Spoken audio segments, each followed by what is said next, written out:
Hello everyone. तो आज हम लोग बात करने वाले हैं ईरान और अमेरिका के बीच जो तनाव उत्पन्न हो रहा है उसके बारे में।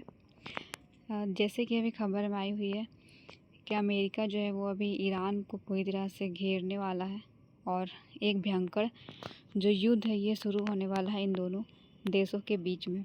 तो आइए हम लोग इस खबर को जानते हैं। सबसे पहले इसकी खबर क्या है उसे देख लेते हैं। जैसे कि जो हमारा मध्य पूर्व में अमेरिका जो है वो अपनी विमान को वहाँ पे अभी तैनात कर चुका है और ऐसा माना जा रहा है कि ईरान और अमेरिका के बीच में ये जो तनाव है लगभग वो बहुत ही ज़्यादा होने वाला है और जिससे कि युद्ध जैसी स्थिति जो है वो अभी उत्पन्न हो रही है। अमेरिका के जो राष्ट्रपति है उन्होंने कहा है कि सोमवार को उन्होंने ये बयान दिया था कि वो अपनी एक शक्तिशाली नौ जो सैनिक है स्ट्राइक ग्रुप उसमें से जो हमारा USS अब्राहम लिंकन है उसे पूरी तरह से जो है वहाँ पे अभी तैनात कर चुका है। और जो USS अब्राहम लिंकन है ये एक बहुत ही ज़्यादा जो है शक्तिशाली एयरक्राफ्ट है। अब्राहम लिंकन जो है ये लगभग इसकी तुलना अगर की जाए तो जैसे हमारे भारत में जो हमारे भारत का जो INS विक्रांत है उसकी तुलना में ये बहुत ही ज़्यादा अधिक मात्रा में जो है इसका पावर है। ये परमाणु ऊर्जा से चलती है और लगभग इसके साथ हैं बहुत सारे जो है एयरक्राफ्ट एक साथ चलते हैं।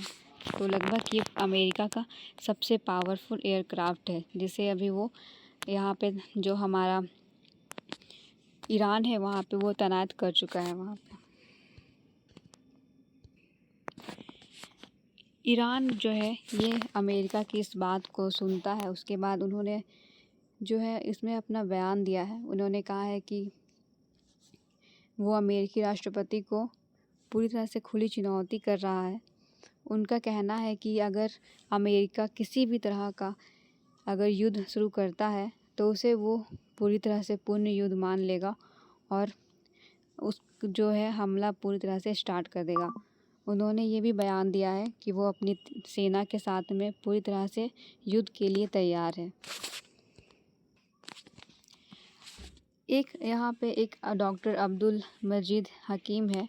उनका बयान है कि जो अमेरिका है वो ईरान की संप्रभुता और क्षेत्रीय अखंडता जो है उसका उल्लंघन कर रहा है, क्योंकि इस्लाम धर्म में ऐसा माना जाता है कि जो परमाणु बम है वो हराम है और जो ईरान है वो परमाणु बम का जो उपयोग है वो नहीं करता है। अगर करना भी होता है तो वो उस समय करता है जब उसे शांतिपूर्ण और मानवीय ज़रूरत की आवश्यकता पड़ती है तब, क्योंकि ये जो परमाणु बम है वो इस्लाम धर्म में हराम है। ईरान जो है इस बात को लेकर के पूरी तरह से जो है युद्ध के लिए तैयार हो चुका है। उसने अपने जितने भी हथियार वगैरह सारे चीज़ों को एकजुट कर चुका है। यहाँ पे देखा जाए तो उसके पास लगभग 3 लाख एक्टिव सैनिक है, 7 लाख से भी ज़्यादा जो है रिजर्व सैनिक है। IRGC ईरान की प्रभावशाली सैन्य शक्ति है और देखा जाए तो यहाँ पे ground force, navy, air, space force जो है वो भी उसके पास पूरी तरह से मौजूद है। साथ में उसके पास बैलिस्टिक मिसाइल रेंज जो है उसके पास लगभग वो 2500 के किलोमीटर की स्पीड से जो है वो चलता है। उसके पास जो है ख़तरनाक ड्रोन भी है। साथ में देखा जाए तो उसके पास जो नौसेना है वो लगभग छोटी है। इसी बीच जो हिजबुल्लाह है उन्होंने कहा है कि वो ईरान के साथ में है। उन्होंने अपनी 4 लाख सैनिक जो है वो भी ईरान को दे चुका है। साथ में उन्होंने अपनी जो रॉकेट लॉन्चर है वो भी जो है इस युद्ध में उपयोग करने वाला है। तो इस प्रकार जो हिजबुल्लाह है वो पूरी तरह से ईरान को सपोर्ट कर रहा है इस युद्ध में। तो ये युद्ध जो है वो किस लिए शुरू हुई थी, ऐसी क्या वजह थी जो अमेरिका जो है वो युद्ध करने को इतना ज़्यादा जो है उत्सुक हो गया है और ईरान को पूरी तरह से जो है घेर चुका है। तो जैसे कि यहाँ पे ये खबर में आई हुई थी कि कुछ समय पहले जो है अमेरिका के साथ में UAE ने जो है लगभग धोखाधड़ी किया था जिसके वजह से जो अमेरिका है इसे बहुत ज़्यादा जो है गुस्सा हो चुका था। अगला देखा जाए तो सऊदी अरब के साथ में भी जो है अमेरिका के संबंध जो है वो अच्छे नहीं है। यहाँ जो कतर है हमारा, वो कतर के भी साथ में उसका जो समझौता है वो भी लगभग नकारात्मक है। और इसी बीच में जो हमारे भारत और यूएई के बीच में जो समझौता हुआ है उसके वजह से जो है अमेरिका वो पूरी तरह से जो है नाराज़ हो चुका है। और इज़राइल में जो हमास युद्ध हुआ था, ये सारी जितने भी कारण हैं, इन सारे कारणों से जो है अमेरिका पूरी तरह से युद्ध करने के लिए तैयार हो चुका है। वो लगभग इन सारे चीज़ों से जो है इन सारे देशों को अपना ताकत दिखाना चाहता है। अब यहाँ पे ये सवाल उठता है कि अमेरिका जो है वो अपना विमान वाहक को मध्य पूर्व में ही क्यों जो है वो स्थापित कर रहा है। तो जैसे कि यहाँ पे ईरान और उसके जितने भी समर्थक गुट है, ये अमेरिका इन सारे लोगों को ये संदेश देना चाहता है कि हम अब युद्ध करने के लिए तैयार हैं। उसके सैनिक जो है वो अब युद्ध करने के लिए पूरी तरह से तत्पर हैं। साथ में देखा जाए तो इज़राइल की सुरक्षा की जिम्मेदारी जो है लगभग अब अमेरिका के पास में है। तो वो इज़राइल की सुरक्षा भी है जो उस पर देखा जाए तो कोई देश जो है उस पर हमला ना करे, उस हमले को रोकने के लिए भी है जो है ये इस तरह से कार्य कर रहा है। दूसरी ओर देखा जाए तो ये समुद्री मार्ग में जो है अपनी सुरक्षा को कायम कर रहा है ताकि ये पूरी तरह से सुरक्षित रह सके।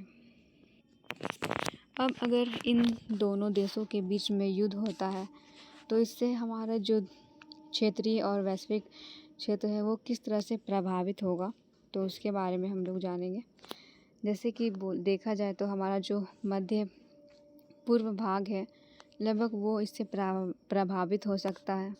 साथ में हमारा जो लेबनान है और हमारा इजराइल सीमा जो है उसमें भी जो है बहुत ज़्यादा तनाव उत्पन्न हो सकता है।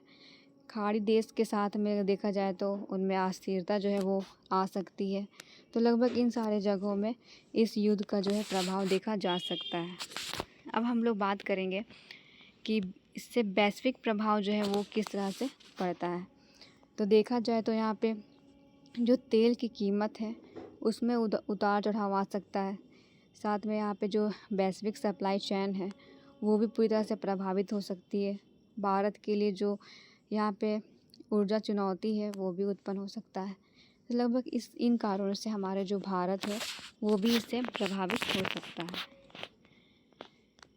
क्या भारत के लिए भी महत्वपूर्ण था ये, तो उसके बारे में देखेंगे तो भारत जो है लगभग ईरान के साथ में अच्छे उसके समझौता जो है वो अच्छा खासा किया हुआ है।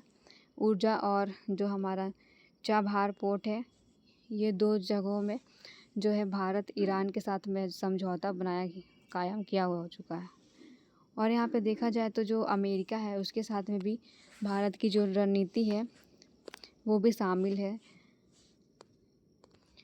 लेकिन अब यहाँ पे ये सवाल उठता है कि भारत को इन दोनों देशों के बीच में क्या क्या चुनौती का सामना करना पड़ सकता है। तो देखा जाए तो भारत जो है किसी एक का पक्ष नहीं ले सकता है। अगर भारत चाहे तो भी वो किसी एक देश का समर्थन नहीं कर पाएगा। और देखा जाए तो जो हमारा वेस्ट एशिया स्टेबिलिटी है जो है उसमें जो है भारत पूरी तरह से जो है प्रवासी और व्यापार से जुड़ा हुआ है। तो इसके सामने ये भी चुनौती आ सकती है।